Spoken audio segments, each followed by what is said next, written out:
Hey everyone, welcome to the Business Growth Pod. I'm Alan Draper. I'm your host. I'm excited for our episode today. Something that I've been working on, something that I struggle with, something that's really important to me in what I'm trying to achieve right now, and that's building a personal brand. I'd like to welcome Jay Jaye. He's the founder and CEO of Ace of Spades, which is a digital PR agency that works with personal brands to help them get seen and become number one in their space. He has all sorts of amazing credentials, and we're going to get into some of that today. Welcome to the show, Jay. How you doing? Yeah, what's up, going? What's going on, man? What's happening? I always like when I do podcasts to see what's happening behind people. You For know, sure. like to see like, okay, he's got some hats. He's got Olivia pops out here. Got some shoes there. Okay, maybe Zooms is getting better. Zooms get really upping their game these days. Yeah. Yeah, for sure. No, I think it says a lot about people. This is actually my home office, but yeah, like you just looking at that, you can, I have a daughter named Olivia. I collect shoes, big into sports, stuff like that. Back there are a lot of business books. I think, one thing that has helped me more than anything is reading. I'm always looking for mentors, and I'm looking for people that have kind of seen around the corner in the direction that I'm headed. And I feel like you have some of that experience. I'm in this spot, Jay, where I'm trying to build my personal brand. And in full disclosure, what I'm looking for is I currently own 27 businesses. I've started 25-ish of them. Some of them I'm a silent partner, silent investor in. But I'm looking for people to come to me and say, hey, okay, Allan has this proven track record of starting businesses and becoming successful financially and, helping build, this track record of success and helping especially with startups.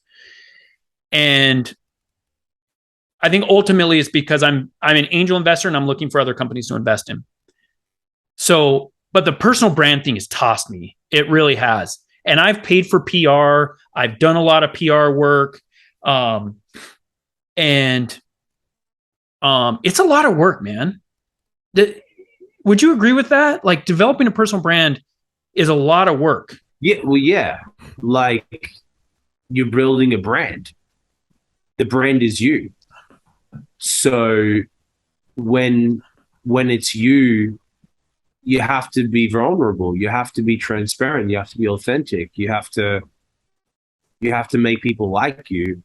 You have to do things that maybe you aren't naturally comfortable doing. You're people looking at you left, right, and center.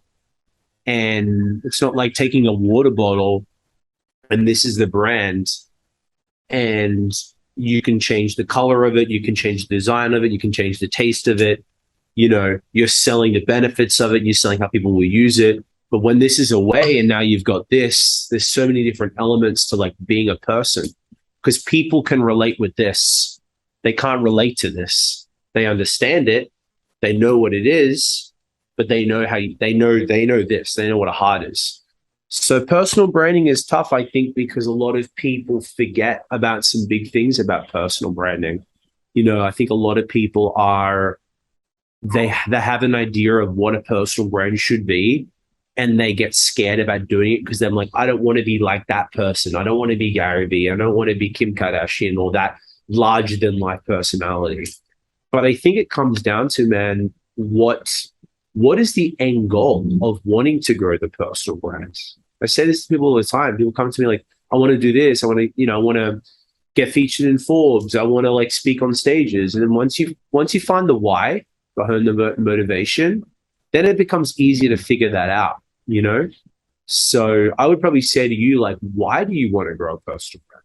Yeah. And I think to answer that, I think there's a few reasons for that. One, I do want to spread my influence and I want to help startup entrepreneurs. I understand how difficult that process is. And I had a lot of key people in my life that helped me, and I kind of want to pass that along to as I mentioned before, I'm an angel investor, so I'm looking for startups. And so I kind of want to be, the person that people go to super early. I have a very high risk tolerance. So I'm looking for companies a lot of times that aren't proven.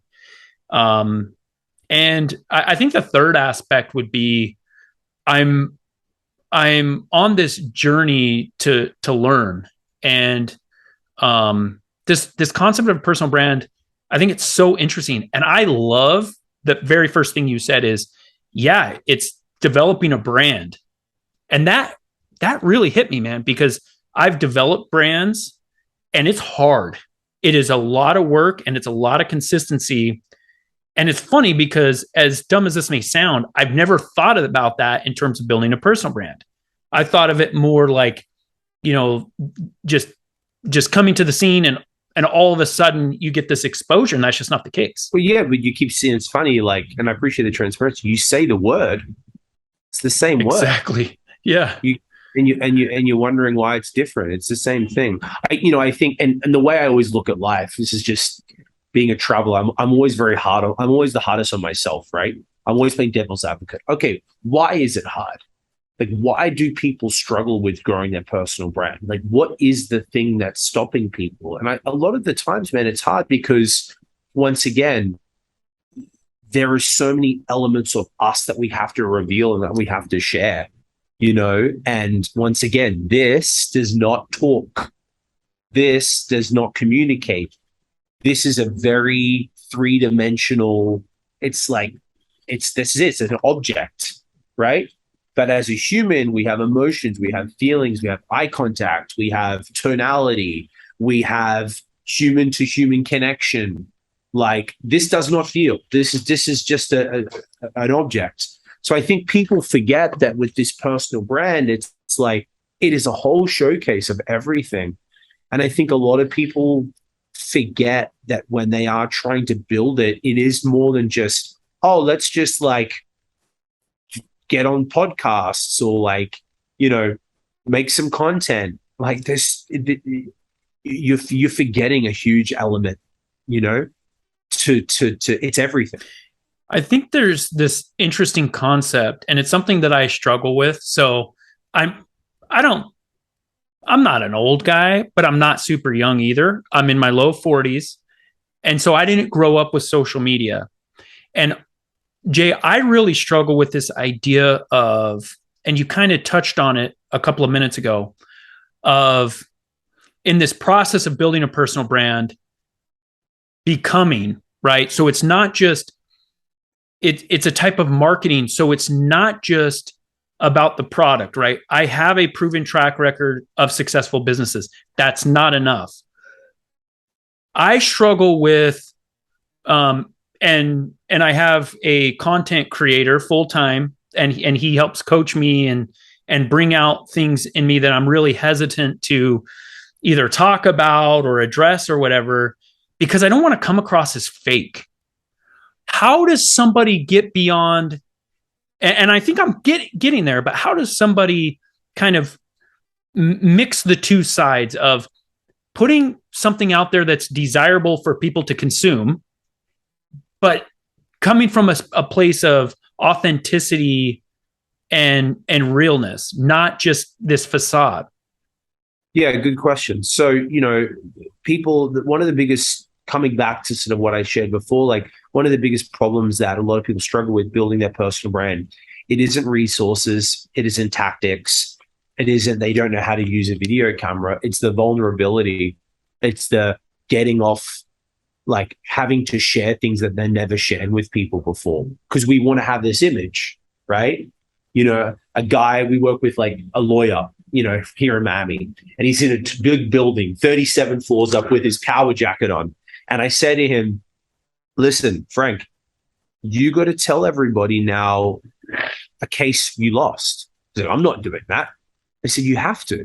He goes, I've never told anyone this. I'm like, that's why you got to tell people. He goes, why would I tell people a story of me being weak?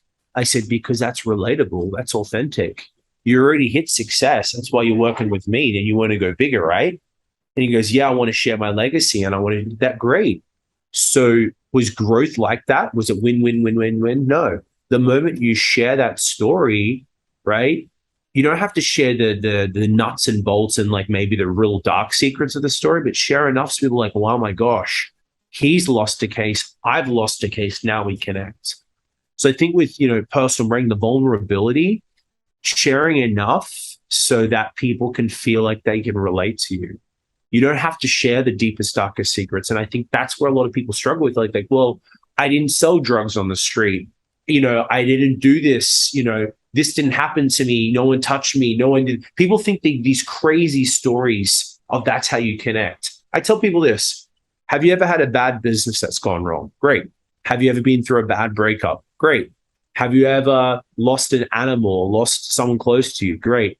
Have you ever done something bad immediately you knew after it was like bad and then you felt bad about it? Yeah, great. So share some of these like life stories. The moment you put it out there, you're going to see a different connection point, and that's authenticity. It's just and consistency over time. Yeah, I think this is a really great point.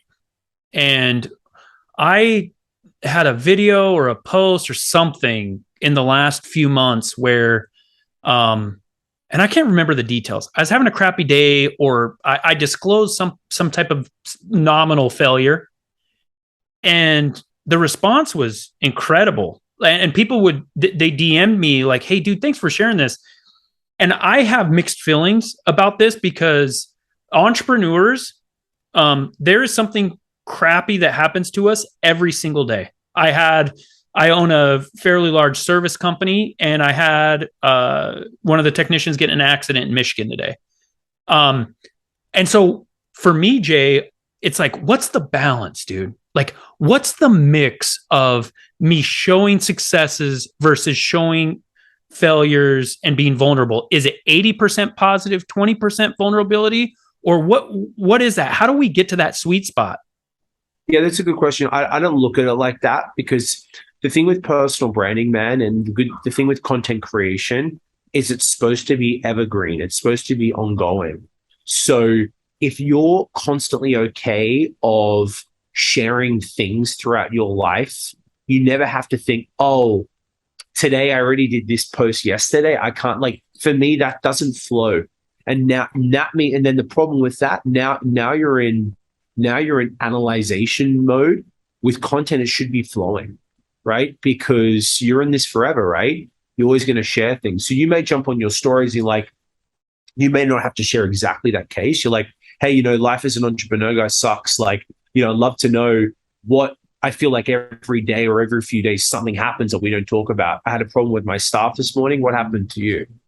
And you have like a comment area on your stories. Now people feel like they can engage, because people feel like be a place that they can share with someone else. So I don't think it's 80-20. I think it should just be like enough that you're not constantly seen as winning,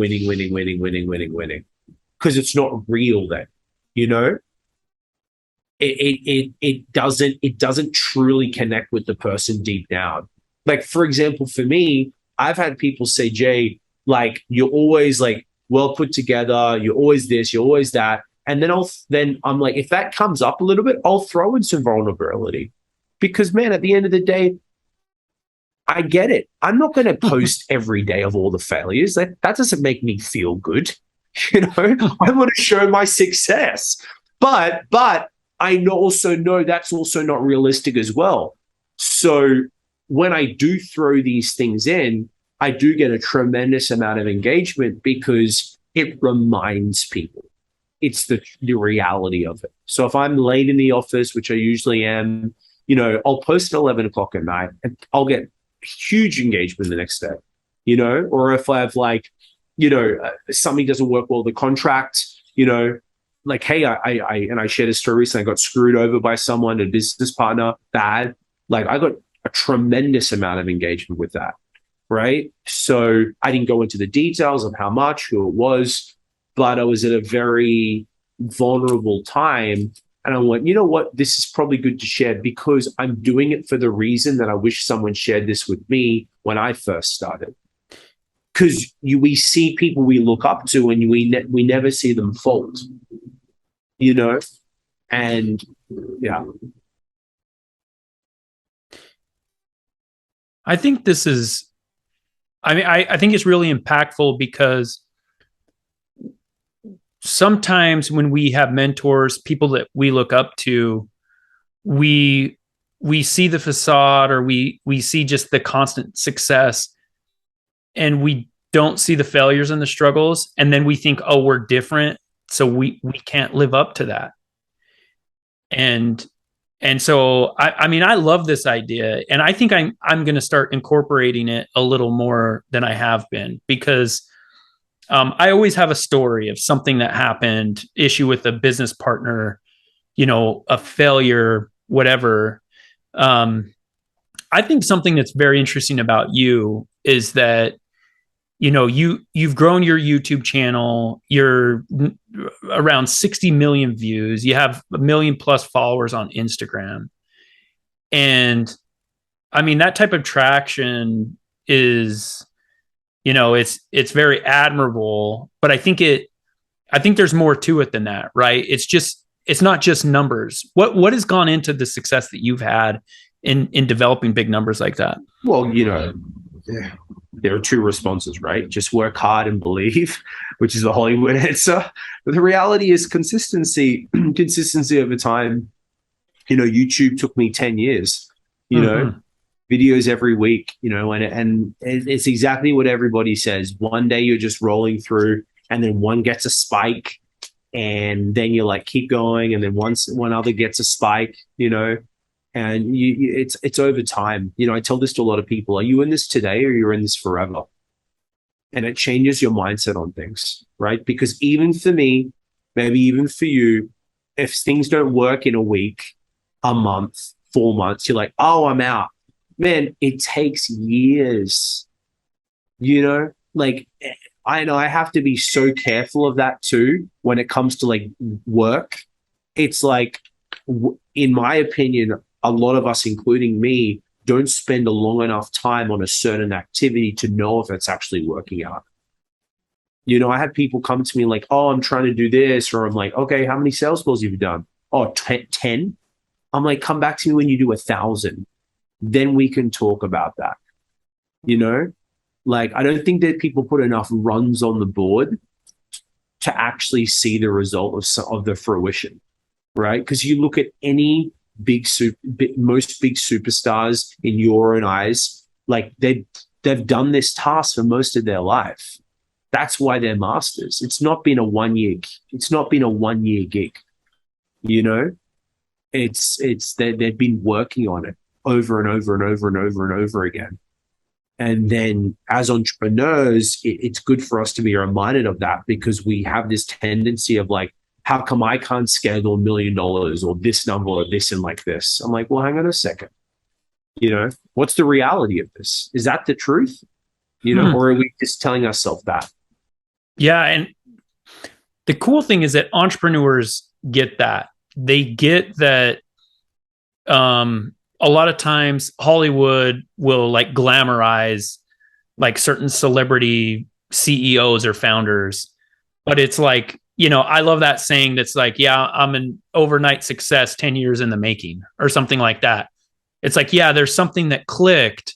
And I think that's true of business. One thing that trips up entrepreneurs is this idea of, we know that there's consistency. That is just a price that you pay to succeed in business. How do I know how much is required? For me, for example, I have 2 podcasts now. I've done hundreds and hundreds of episodes. I drop weekly, both podcasts. And it's like, how do I know if I should keep on track with something, or if I need to pivot or go in a different direction? What are the things that make that determination for me or for the listener? What is it? Is that kind of going back to the why that you mentioned at the onset? Yeah, because that's the only thing that's honest and raw. That's the only thing that we can actually like know the truth of, because like this podcast, right? Like do you do 200 episodes or do you do 1,000 episodes? Well, I don't know that. Like maybe, but what happens if something changes in the game? Like maybe the way people listen to podcasts, or it isn't the thing anymore. You know what I mean? It's like, but are you already close to already getting traction? So it's like coming back to that honest reason, like what did you want to start this for? Right?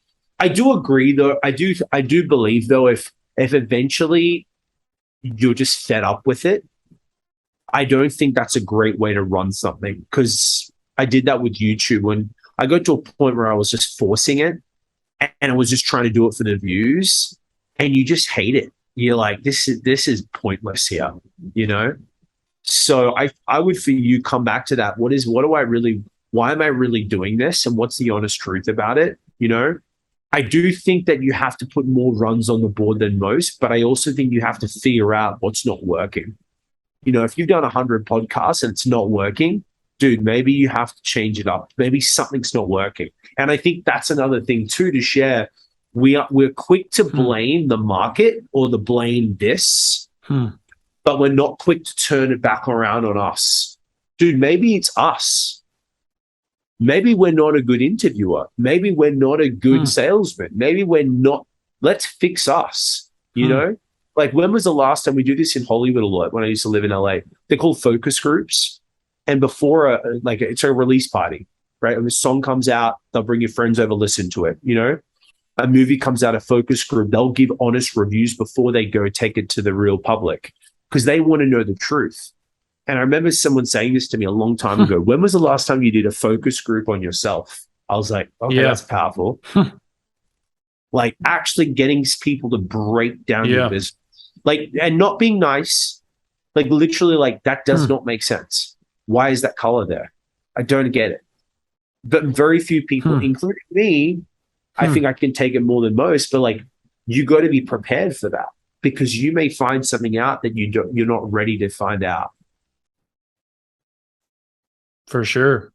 Tell me about Ace of Spades and tell me about all the things you're doing there to help people grow their personal brands. Well, dude, at the end of the day, I realized, you know, I was speaking before COVID, right? So I was an entertainer and then I worked on TV, then I was a speaker. And when the world stood still, I was like, you know, what have I done really well for the last, 15 years in 30 countries? I was like, I've really been good at selling myself. I didn't know how to articulate it as a personal brand, but once I realized if you can get people to buy into you and they like you and they trust you, like you can really do anything with them. You can take them anywhere. Whether that doesn't work, but if they like you, hey, I believe him, I trust him, I like her, I trust her. So I really help people who had a skill set of like, hey, entrepreneurs, let me get you in the media. Let me use the power of these connections that I've got to position you.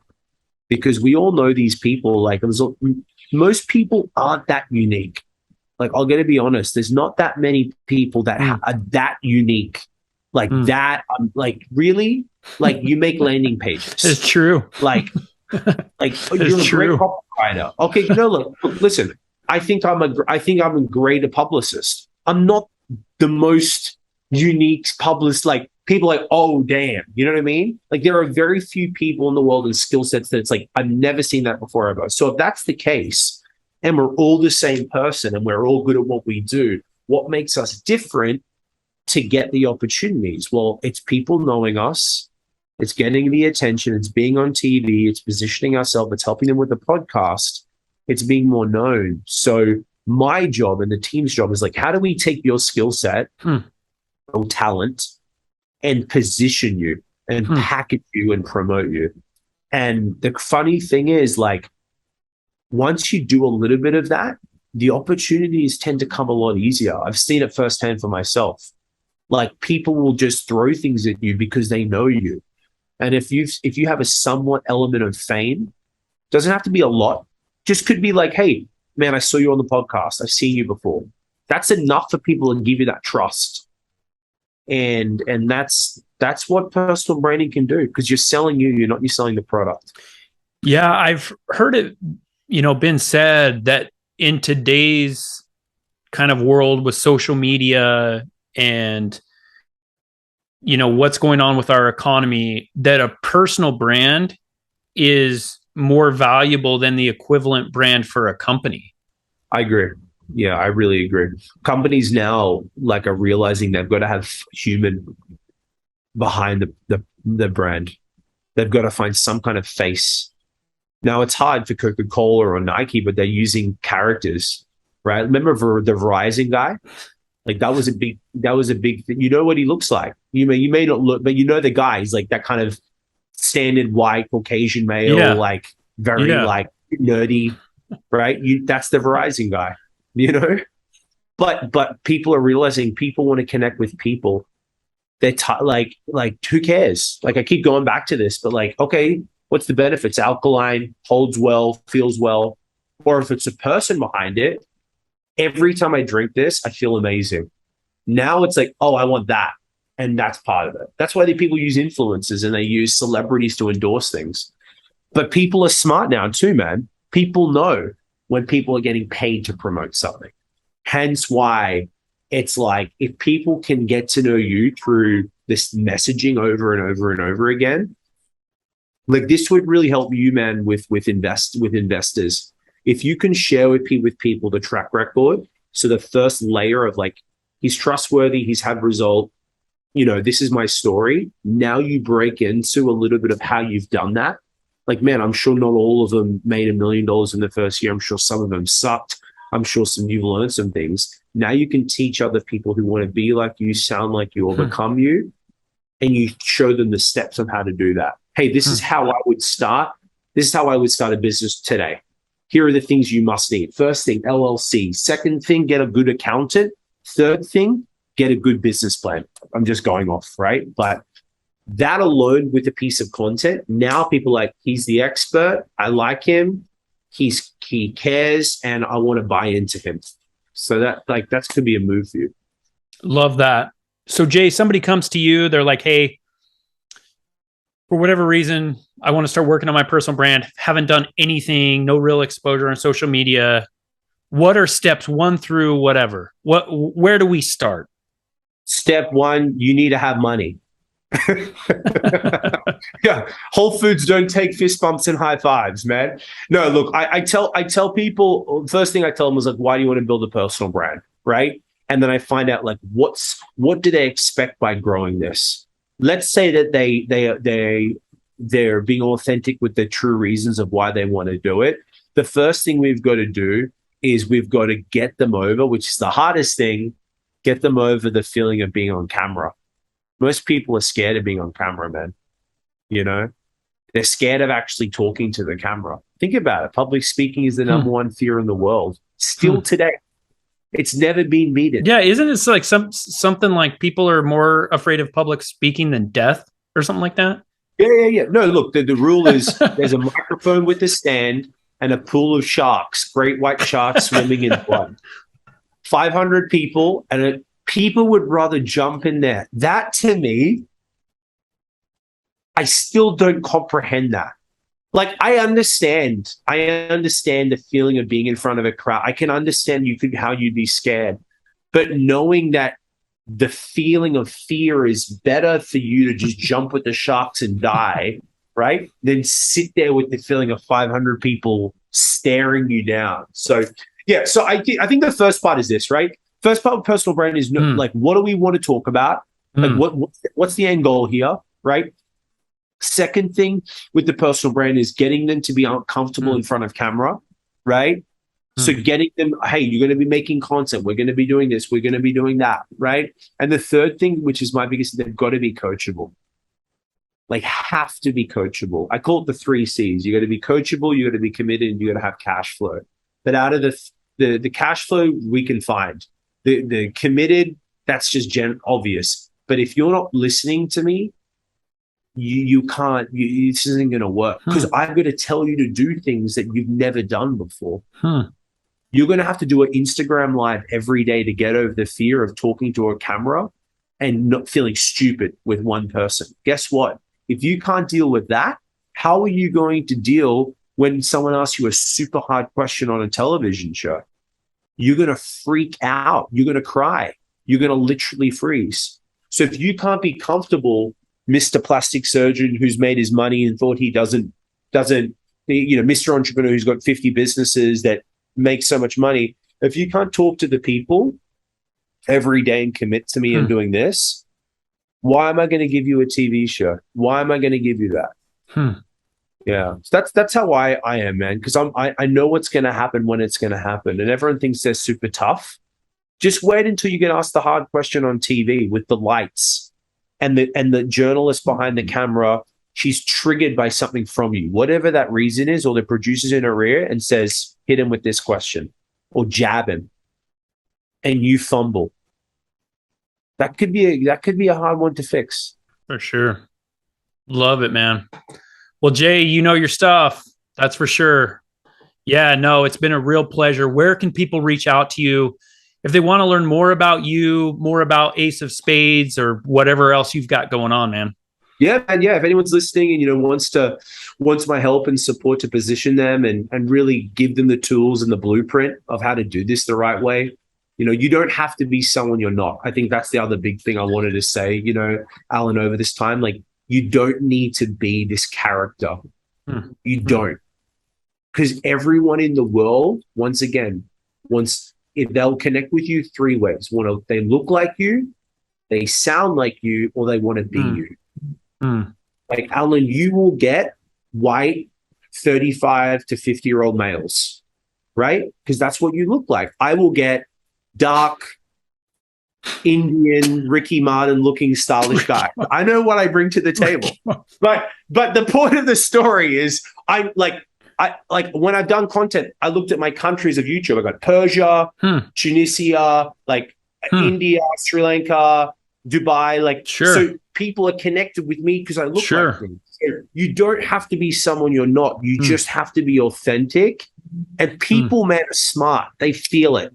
They know when they're being played.